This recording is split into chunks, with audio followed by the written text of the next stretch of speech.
পুরো মধ্যপ্রাচ্যের পরিস্থিতি একেবারে বদলে গেছে, কারণ ইরান ঘোষণা দিয়েছে যে তারা তাদের রহস্যময় পানাভিয়া ফাইটার জেট এবার সামনে নিয়ে আসবে। এই একটা ঘোষণাই পুরো মধ্যপ্রাচ্যকে নাড়িয়ে দিয়েছে, কারণ এত জটিল পরিস্থিতির মধ্যেও ইরান তাদের সব ধরনের আধুনিক যুদ্ধ সরঞ্জাম দুনিয়ার সামনে তুলে ধরলেও তাদের সবচেয়ে শক্তিশালী ফাইটার জেটটাকে সবসময় পর্দার আড়ালেই রেখেছে। কিন্তু এবার তারা নিজেরাই ঘোষণা দিয়ে সেই রহস্যের জট খুলতে চলেছে।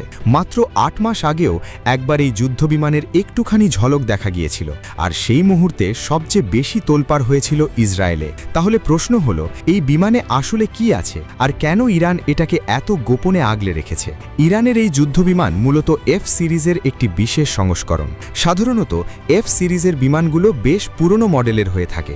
ইসরায়েল আর আমেরিকার কাছে রয়েছে অত্যাধুনিক F-22 র্যাপ্টার এবং F-35 সিরিজের যুদ্ধবিমান, যেগুলো পঞ্চম প্রজন্মের। এই ধরনের বিমানের সামনে টিকে থাকার মতো যুদ্ধবিমান বিশ্বের হাতে গোনা মাত্র কয়েকটি দেশের কাছেই আছে। যেমন চীনের কাছে রয়েছে অত্যাধুনিক চেংদু জেট সিরিজ, যার ডিজাইন সাধারণ যুদ্ধবিমানের তুলনায় একেবারেই আলাদা। রাশিয়ার হাতে রয়েছে Su-57, যাকে বলা হয় আকাশের বাজ পাখি। এই প্রেক্ষাপটে বিভিন্ন আন্তর্জাতিক প্রতিবেদনে বলা হচ্ছে, ইরানের এই যুদ্ধবিমান পঞ্চম প্রজন্মের না হলেও চতুর্থ প্রজন্মকে ছাড়িয়ে গেছে। ইরানের বিভিন্ন সূত্রে এই বিমানকে পানাভিয়া জেট নামে উল্লেখ করা হয়েছে।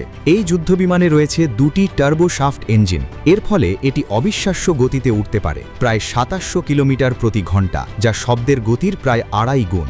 ধারণা করা হচ্ছে ইরান তাদের পুরনো সিরিজের যুদ্ধবিমানকে সম্পূর্ণ আধুনিকভাবে রূপান্তরিত করে এতে নতুন প্রযুক্তি যুক্ত করেছে। বিভিন্ন প্রতিবেদন অনুযায়ী এটি প্রায় ১৩ টন মিসাইল ও গাইডেড বোমা বহন করতে পারে। শুধু তাই নয়, এই বিমান প্রতি মিনিটে প্রায় ৫,০০০ ফুট উচ্চতায় উঠতে সক্ষম, অর্থাৎ প্রতি সেকেন্ডে প্রায় ২৫০ মিটার। সবচেয়ে চমকের বিষয় হল, বিভিন্ন আন্তর্জাতিক প্রতিবেদনে জানা গেছে ইরান এই যুদ্ধবিমানের নির্মাণ ও উন্নয়নের কাজ করেছে মাটির নিচে কয়েকশো ফুট গভীরে থাকা বিশেষ ওয়ার্ক স্টেশনে। ঠিক এই কারণেই আন্তর্জাতিক গোয়েন্দা সংস্থাগুলো এই ফাইটার জেট সম্পর্কে তেমন কিছুই জানতে পারেনি। ইরানের পুরনো বিমান আধুনিক করার রেকর্ড আগেও আছে। মধ্যপ্রাচ্যের উত্তাল পরিস্থিতির মধ্যেই তারা তাদের বহু পুরনো F-14 টমক্যাট সিরিজের বিমান আবার সচল করে তুলেছিল, এবং সেই বিমান একটি বিশেষ মিশনেও ব্যবহার করা হয়েছে বলে বিভিন্ন গণমাধ্যমে উল্লেখ রয়েছে।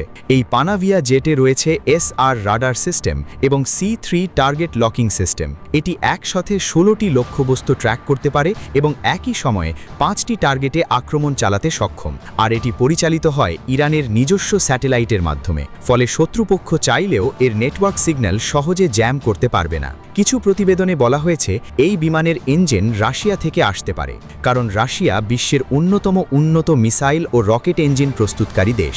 ইসরায়েলও দাবি করছে এই বিমান তৈরির পেছনে রাশিয়ার গোপন সহায়তা রয়েছে, যা তাদের মতে আন্তর্জাতিক আইনের সরাসরি লঙ্ঘন। তবে ইরানের IRGC কমান্ডার স্পষ্ট জানিয়েছেন, মধ্যপ্রাচ্যে এখনও এমন কোনো পরিস্থিতি তৈরি হয়নি যেখানে এই যুদ্ধবিমান ব্যবহার করার প্রয়োজন পড়বে।